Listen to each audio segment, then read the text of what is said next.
Commémorer c'est bien, réparer c'est mieux. Réparation égale justice. Il n'y a pas de paix sans justice et il n'y a pas de justice sans réparation.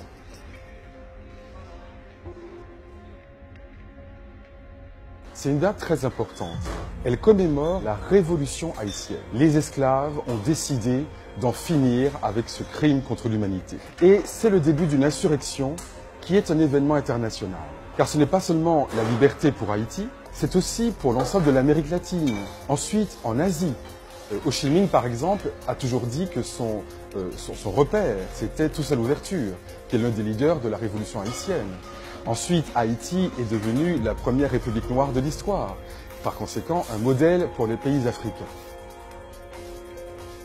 Il faudrait que l'on connaisse mieux l'histoire d'Haïti, la dette que la France a à l'égard d'Haïti. Lorsque Haïti est devenue cette république indépendante et abolitionniste le 1er janvier 1804, eh bien, quelques années plus tard, les autorités françaises sont revenues vers Haïti en disant « Vous pensez être libre, mais nous allons vous réduire à nouveau en esclavage si vous ne donnez pas à nos pauvres planteurs l'argent que vous leur devez, car leur bien, c'était vous. » Et donc la France a extorqué au peuple haïtien l'équivalent de 21 milliards de dollars et Haïti a dû payer cette somme à la France de 1825 à 1946.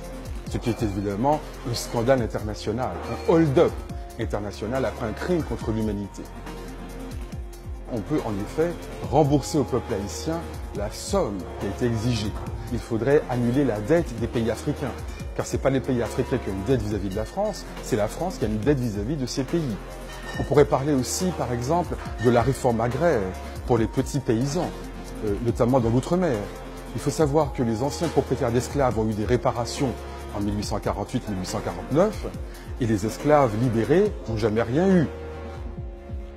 On prétend lutter contre l'esclavage, mais on soutient des pays qui parfois le pratiquent. L'Union européenne finance la Libye pour qu'elle empêche les migrants d'arriver en Europe. Parfois même, on préfère que les gens meurent en Méditerranée. Parfois même, on les pousse un peu dans l'eau. L'important, c'est qu'ils n'arrivent pas en Europe. Eh bien, cette politique est une politique ignoble, c'est une politique inhumaine. Et lorsqu'on est le pays des droits de l'homme, évidemment, c'est une contradiction absolument stupéfiante.